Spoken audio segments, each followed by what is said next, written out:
Shalom chers internautes, bienvenue dans votre émission Dites-nous Pasteur. Cette émission qui a pour vision d'amener le peuple de Dieu à vivre une vie chrétienne victorieuse par l'enseignement de la foi et par le renouvellement de l'intelligence.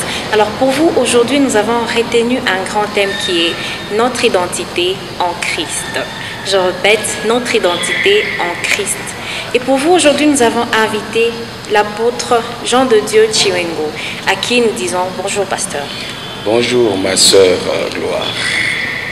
J'espère que vous allez bien, pasteur. Je vais très très bien. Et vous-même? Ça va aussi. Merci. Alors, pasteur, pour ceux-là qui nous suivent et qui ne vous connaissent pas, est-ce que vous pouvez vous présenter en quelques mots? Moi, c'est le pasteur Jean de Dieu Chiwengo. Je suis pasteur responsable de l'église Assemblée chrétienne Vie de l'Agneau à Kinshasa, dans la commune de Bandalungwa, sur l'avenue Kimbondo, numéro 575. Alors, merci. Pasteur, aujourd'hui, nous aimerions nous entretenir avec vous sur quelques questions. Allez-y. D'accord. Alors, on se pose la question, mais qui sommes-nous réellement en Christ? Oui, avant de répondre à la question, je voudrais vous remercier pour l'invitation, pour permettre à ce que ceux qui nous suivent puissent bénéficier de la parole de Dieu. En particulier, je voudrais saluer l'homme de Dieu, le bishop Binounou, qui nous a donné encore la possibilité de pouvoir bénir le peuple de Dieu. Et merci à toute l'équipe qui travaille avec nous.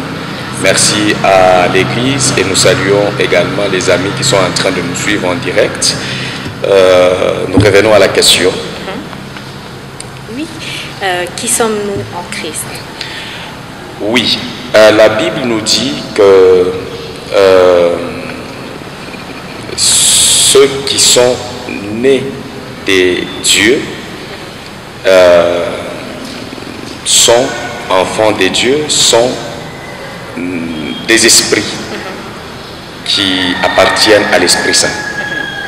Donc, notre identité en Jésus-Christ, nous sommes des esprits nés de Dieu. Amen. Alors, comment est-ce qu'on devient enfant de Dieu? Premièrement, on le devient en acceptant que Christ comme un sacrifice qui est venu nous libérer, nous qui étions perdus à travers le péché d'Adam et Ève. Nous avions perdu la communion avec Dieu. En acceptant Jésus-Christ comme Seigneur et Sauveur personnel de notre vie, la Bible nous dit à tous ceux qui l'ont reçu et qui croient en son nom, et Dieu donne le pouvoir à ceux qui croient de devenir enfants de Dieu. Donc nous les devenons par la puissance de Dieu à travers notre foi en Jésus-Christ. Amen. Alors quels sont les avantages liés au fait d'être enfant de Dieu? Les avantages liés au fait d'être enfant de Dieu, c'est que nous bénéficions du statut d'enfant de Dieu. Nous ne dépendons pas de n'importe quoi. En tant qu'enfant de Dieu, nous dépendons de loi de Dieu, de principes de Dieu qui sont à notre faveur. C'est-à-dire, je peux donner un exemple, nous avons le privilège d'agir comme Dieu agit par la puissance du Saint-Esprit. Ce sont des bénéfices. Nous avons le pouvoir de créer, nous avons le pouvoir de communiquer, d'ordonner à la nature, aux événements, nous avons le pouvoir d'orienter notre société, de gouverner en fait, et d'appeler même des choses qui n'existent pas, et ça vient à l'existence par le pouvoir de Dieu en nous. Amen. Alors quels sont les obstacles qui nous empêchent de jouir de ce statut d'enfant de Dieu? Oui, le premier obstacle, c'est notre propre corps. Parce qu'en tant que nés de nouveau, nous sommes esprits qui habitent provisoirement dans cette enveloppe qui est le corps humain. Et le corps humain a un langage. La société dans laquelle nous sommes en train de vivre, c'est une société humaine. Elle a son langage qui ne cadre pas toujours avec le langage de l'esprit. lorsque nous voulons agir par l'esprit, le corps, notre chair n'est pas d'accord par ses limites. Mais en nous-mêmes, en tant qu'hommes spirituels, nous sommes illimités parce que nous dépendons de l'esprit, l'esprit est limité. Le monde qui nous entoure, des fois, nous considère comme étant des hommes, cependant que nous sommes des dieux qui se cachent dans le corps humain. Amen. Ce sont les obstacles que nous rencontrons, que nous devons à tout prix écraser. Alors, comment est-ce qu'on peut parvenir à écraser ces obstacles? Il faut défier la chair.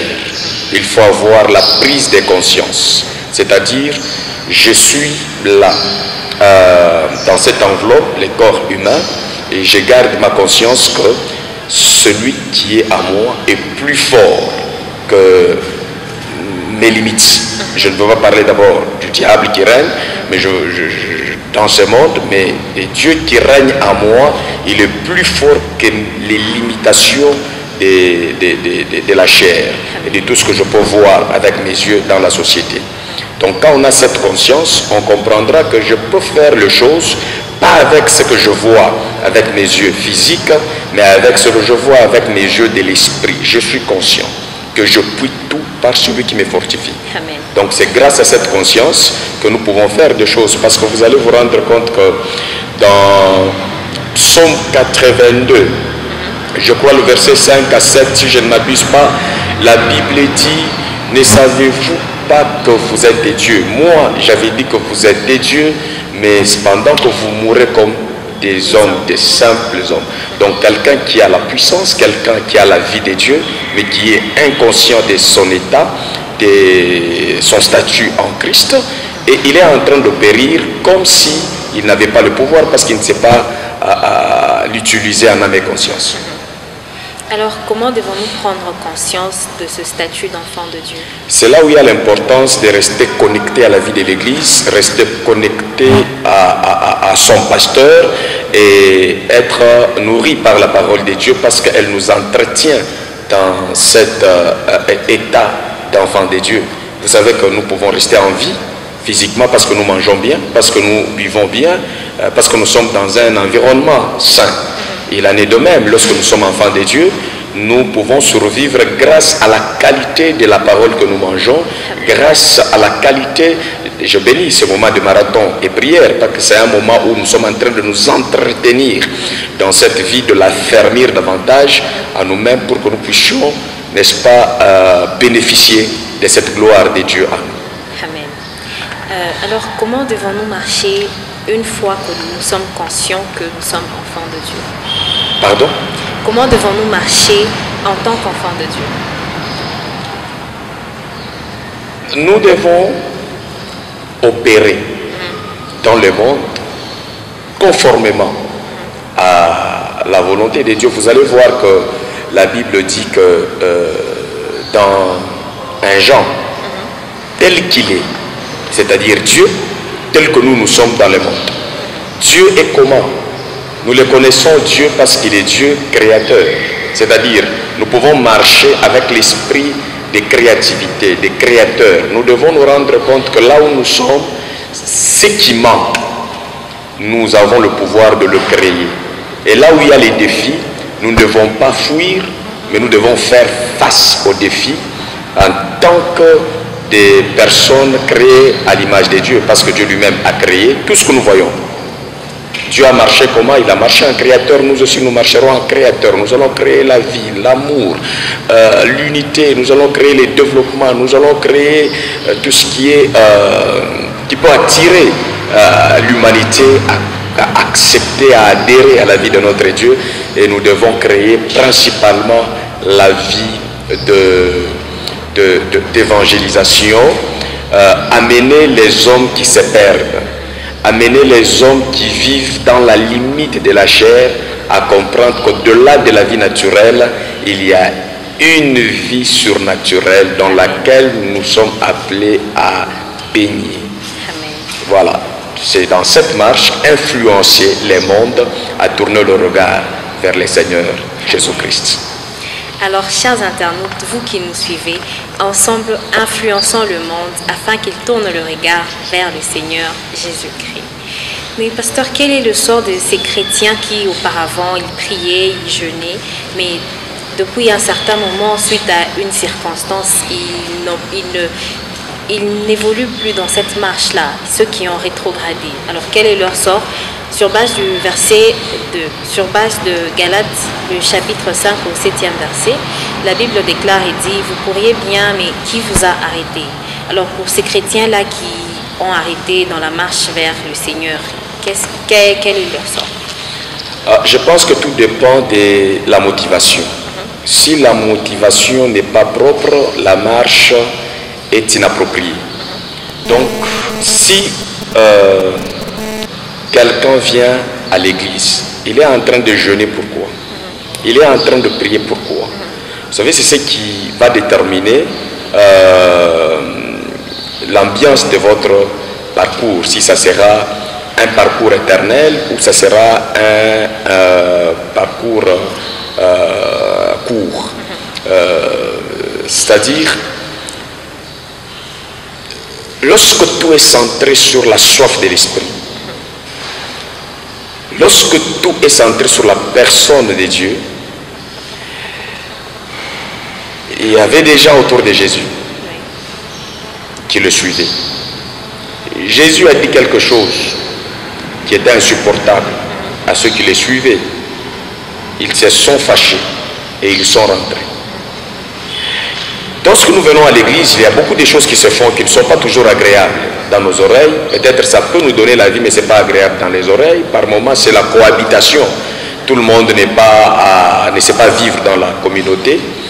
Et si vous connaissez l'importance, les buts qui vous a amené à l'église, si vous bâtissez votre vie sur l'essentiel qui est Christ, Pierre l'a dit, quand tout le monde partait, Jésus lui dit, les autres sont partis, toi aussi tu peux le suivre. Il a dit ceci, où irions-nous? C'est toi qui as les paroles de la vie.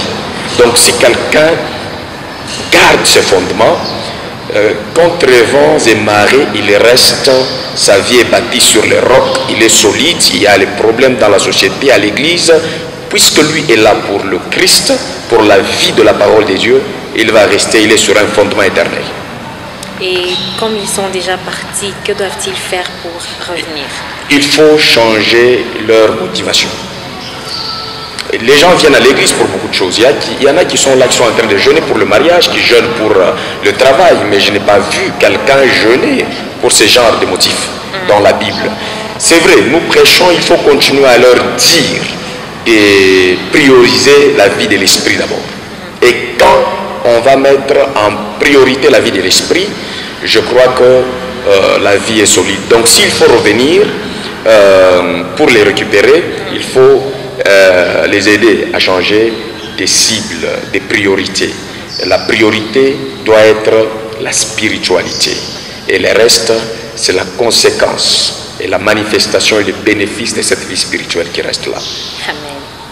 Alors, que faire pour demeurer fermement sur cette voie et ne pas se laisser aller par les circonstances de la vie? Je crois qu'il faut toujours, c'est un problème de conscience. Lorsqu'on est conscient dans ce qu'on fait, dans ce qu'on est, on reste ferme. On sait ce qu'on fait. La plupart des personnes ne sont pas constants dans ce qu'ils font parce qu'ils n'ont pas la conscience.